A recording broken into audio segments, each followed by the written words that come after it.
नमस्ते दोस्तों। 1 जनवरी 2024 को जब पूरी दुनिया नए साल के आगमन का जश्न मना रही थी,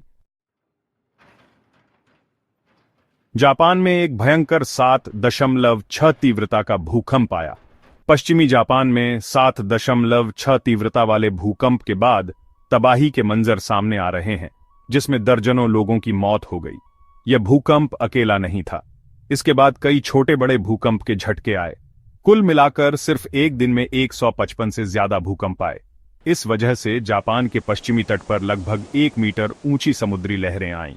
जापान की मौसम विज्ञान एजेंसी ने सुनामी की चेतावनी भी जारी की थी। हालांकि यह चेतावनी बाद में कम कर दी गई थी, लेकिन भूकंप ने काफी नुकसान पहुंचाया। दर्जनों इमारतें पूरी तरह से तबाह हो गईं। हजारों घरों की बिजली चली गई।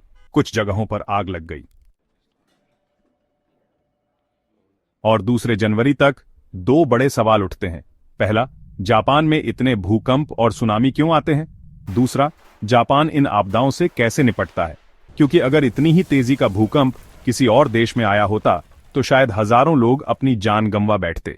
जापान में अभी तक मरने वालों की संख्या 100 से कम है। जापान खुद को ऐसी परिस्थितियों से कैसे बचाता है? आइए इस वीडियो में इसे समझते हैं। जो भूकंप अभी जापान में आया है उसे 2024 सी ओन ऑफ जापान भूकंप या नोटो पेनिनसुला भूकंप कहते हैं। इसका एग्जैक्ट लोकेशन आप इस मैप में देख सकते हैं। जापान में एक जगह है नोटो पेनिनसुला। आपने स्कूल में पेनिनसुला के बारे में पढ़ा होगा। यह जमीन का एक टुकड़ा होता है जो 3 तरफ से पानी से घिरा होता है। इस भूकंप का एपिसेंटर यहां था, सी ओन ऑफ जापान देश के पश्चिम में। यह जापान की राजधानी टोक्यो से 500 किलोमीटर दूर है, लेकिन फिर भी यह भूकंप टोक्यो में भी महसूस किया गया। अब हमारा पहला सवाल यह है कि इतने सारे भूकंप जापान में क्यों आते हैं? इसका जवाब इस नक्शे में छुपा है। इस नक्शे को देखो। यह धरती के 16 मुख्य टेक्टोनिक प्लेट्स का नक्शा है। टेक्टोनिक प्लेट्स धरती की सबसे ऊपरी परत होती है, जो अर्थ्स क्रस्ट और मैंटल के ऊपरी हिस्से से बनी होती है। धरती के कोर में जो गर्मी पैदा होती है वो कन्वेक्शन करंट्स छोड़ती है, जिसकी वजह से टेक्टोनिक प्लेट्स धीरे धीरे हिलती है। ये 16 मुख्य टेक्टोनिक प्लेट्स हैं जो साल दर साल धीरे धीरे खिसकती रहती हैं। जब ये एक दूसरे से टकराती हैं तो भूकंप आते हैं। तो जो देश और इलाके टेक्टोनिक प्लेट्स की बाउंड्रीज पर होते हैं वहां सबसे ज्यादा भूकंप आते हैं। और जापान के बारे में बात यह है कि वो ऐसी जगह पर है जहां 4 टेक्टोनिक प्लेट्स मिलती हैं: Pacific plate, Philippine plate, Eurasian plate और नॉर्थ अमेरिकन प्लेट। यही सबसे बड़ी वजह है कि जापान में इतने भूकंप आते हैं। इन सब में पैसिफिक प्लेट थोड़ी अलग है, क्योंकि इसमें सबसे ज्यादा टेक्टोनिक एक्टिविटी होती है। इसलिए पैसिफिक प्लेट की बाउंड्री को पैसिफिक रिंग ऑफ फायर कहते हैं, क्योंकि इसी वजह से दुनिया में सबसे ज्यादा भूकंप आते हैं और सबसे ज्यादा ज्वालामुखी भी। कुछ हद तक बाकी प्लेट्स के लिए भी यही बात सच है, और उनकी बाउंड्रीज पर बसे देशों में ज्यादा भूकंप आते हैं। जैसे अगर आप इंडिया का नॉर्थर्न बॉर्डर देखें, इंडियन और यूरेशियन प्लेट्स के बीच का बॉर्डर जो नेपाल से होकर गुजरता है, हिमालय के बीचों बीच, इसकी वजह से नेपाल में बहुत भयानक भूकंप आते हैं। नॉर्थ इंडिया में दिल्ली और उसके आसपास के इलाकों में ज्यादातर केसेस में इन दोनों प्लेट्स के बीच में ही भूकंप का केंद्र होता है। अब इसकी तुलना करो ऑस्ट्रेलिया, रशिया या यूरोप जैसे इलाकों से, जहां पर भूकंप बहुत कम देखने को मिलते हैं। कब आखिरी बार आपने ऑस्ट्रेलिया में कोई भयानक भूकंप के बारे में सुना? ऐसा नहीं है कि ऑस्ट्रेलिया में भूकंप बिल्कुल नहीं आते हैं, लेकिन जो रीजन्स टेक्टोनिक प्लेट्स के बीच मीन होते हैं वहां अर्थक्वेक्स कम आते हैं, और जब अर्थक्वेक्स आते भी हैं तो उतना डेवस्टेशन नहीं होता। और इसका रीजन यह है कि ये major tectonic plates minor tectonic plates से बेन होते हैं, और कभी कभी मेजर टेक्टोनिक प्लेट्स के बीच का कोलिजन प्लेट के बीच में भी फील होता है। लेकिन जिस तरह से ये टेक्टोनिक प्लेट्स आपस में टकराती हैं, उस हिसाब से अलग अलग तरह की बाउंड्रीज बनती हैं। जैसे कि कन्वर्जेंट बाउंड्री, जब एक प्लेट दूसरी प्लेट से टकराकर उसके नीचे चली जाती है, या डाइवर्जेंट बाउंड्री, जहां दोनों प्लेट्स एक दूसरे से दूर जाती हैं, या ट्रांसफॉर्म बाउंड्री, जब दोनों प्लेट्स एक दूसरे के पैरेलल मूव करती हैं। इनमें से सबसे ज्यादा खतरनाक भूकंप तब आते हैं जब कन्वर्जेंट या ट्रांसफॉर्म बाउंड्रीज बनती हैं, और पैसिफिक प्लेट की बाउंड्री एक कन्वर्जेंट बाउंड्री है। इसका एक स्पेसिफिक सब टाइप है जिसे सबडक्शन जोन कहते हैं। सबडक्शन जोन में दुनिया के सबसे तेज अर्थक्वेक्स आते हैं, क्योंकि इस टाइप की टक्कर में जब एक प्लेट दूसरे से टकराती है तो वो दूसरे के नीचे चली जाती है और मैंटल में डूब जाती है। और जब ये होता है, जैसा कि आप डियाग्राम में देख सकते हैं, समुद्र के नीचे दोनों प्लेट्स की बाउंड्रीज पर एक गहरा गड्ढा बन जाता है जिसको ट्रेंच कहते हैं। ये जो अंडर वाटर ट्रेंचेस हैं, ये अक्सर ओशन का सबसे गहरा पॉइंट होता है। ये आसपास के सीबेड से 3 से 4 किलोमीटर और ज्यादा गहरे हो सकते हैं। दुनिया में अंडर वाटर सबसे गहरा पॉइंट मरियाना ट्रेंच कहलाता है। ये ट्रेंच 10.9 किलोमीटर गहरा है। मरियाना ट्रेंच में चैलेंजर डीप पॉइंट किसी भी ओशन और अर्थ पर सबसे गहरा पॉइंट है। आपने इसके बारे में बहुत सुना होगा, लेकिन शायद आपको पता नहीं होगा कि जापान के ईस्ट में एक गहरा ट्रेंच है जिसको जापान ट्रेंच कहते हैं। इस ट्रेंच की डेप्थ 8.4 किलोमीटर है। दुनिया में बहुत कम देश हैं जो इतने गहरे समुद्र के इतने पास स्थित हैं। इस मैप को देखो। ये मैप आपको दुनिया के अलग अलग हिस्सों में समुद्र की गहराई दिखाता है। जितना हल्का रंग उतना ही कम गहरा समुद्र, और जितना गहरा रंग उतना ही ज्यादा गहरा समुद्र।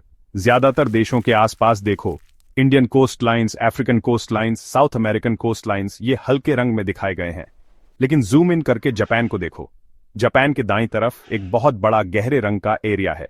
यह है जापान ट्रेंच, और इसके बीच से गुजरती है हमारी imaginary ring of fire, the Pacific ring of fire. Tectonic plates के हिलने डुलने से इतने भयानक भूकंप आते हैं। यहां समुद्र बहुत गहरा है। सबसे ज्यादा ज्वालामुखी यहीं पाए जाते हैं, और इसी वजह से जिस देश में सबसे ज्यादा सुनामी आती है वो है जापान। जापान का समुद्री किनारा इस ट्रेंच के बहुत करीब है। मतलब सुनामी की लहरों को बहुत कम दूरी तय करनी पड़ती है और चेतावनी देने के लिए काफी समय नहीं मिलता। इसलिए जापान को सुनामी से सबसे ज्यादा खतरा है। असल में सुनामी शब्द जापानी भाषा से ही आया है। सुनामी त्सु और नामी से बना है। त्सु का मतलब होता है बंदरगाह और नामी का मतलब है लहर, यानी बंदरगाह लहर। बंदरगाह को सीपोर्ट भी कहते हैं, क्योंकि जापान में इतनी सुनामी आती थी। जब जापान की सुनामियों की खबर पूरी दुनिया में फैली तो सुनामी शब्द मशहूर हो गया और लोग उसे इस्तेमाल करने लगे। दुनिया के लगभग 90% भूकंप इसी पैसिफिक रिंग ऑफ फायर में आते हैं, और लगभग 75% एक्टिव ज्वालामुखी भी यहीं पाए जाते हैं। क्योंकि इस इलाके का भूगोल ही ऐसा है, तो इतिहास में जापान हमेशा से ही खतरे वाले क्षेत्र में रहा है। लेकिन शायद इसीलिए जापान सबसे आगे रहा है। जापान में बनने वाली बिल्डिंग्स को अर्थक्वेक प्रूफ स्टैंडर्ड्स फॉलो करने पड़ते हैं। 3 स्टैंडर्ड्स होते हैं। सबसे बेसिक स्टैंडर्ड है ताइशिन स्टैंडर्ड। इसमें बिल्डिंग्स के पिलर्स, वॉल्स और बीम्स की मिनिमम थिकनेस फिक्स होती है ताकि अर्थक्वेक आने पर बिल्डिंग उसे रेजिस्ट कर सके। सेकंड स्टैंडर्ड है सेशिन स्टैंडर्ड। ये टॉल बिल्डिंग्स के लिए रिकमेंड किया जाता है। इसमें डैम्पर्स लगाने पड़ते हैं जो अर्थक्वेक की एनर्जी एब्जॉर्ब कर लेते हैं। बिल्डिंग की नींव के नीचे बड़े रबर मैट्स लगाए जाते हैं। ये रबर मैट्स अर्थक्वेक के वाइब्रेशंस अब्सॉर्ब कर लेते हैं। लेकिन एक और स्टैंडर्ड है जो और भी स्ट्रिक्ट है, सबसे एडवांस्ड स्टैंडर्ड, मेंशन स्टैंडर्ड। इसमें पूरी बिल्डिंग ग्राउंड से अलग बनाई जाती है। लीड, स्टील और रबर की लेयर्स लगाई जाती हैं ताकि बिल्डिंग जमीन से अलग मूव करे। अगर जमीन हिले भी तो बिल्डिंग स्टेबल रहेगी। ये जो आइकॉनिक स्काई ट्री टावर है टोक्यो सिटी में, ये सेम स्टैंडर्ड यूज करके बनाया गया था। ये सिटी के हिसाब से ज्यादा अर्थक्वेक रेजिस्टेंट बिल्डिंग्स में से एक है। जब 2011 में भयानक तोहोकू अर्थक्वेक जापान में आया था तो उस अर्थक्वेक का मैग्नीट्यूड 9.0 था। आइसिस बिल्डिंग को एक भी स्क्रैच तक नहीं आया।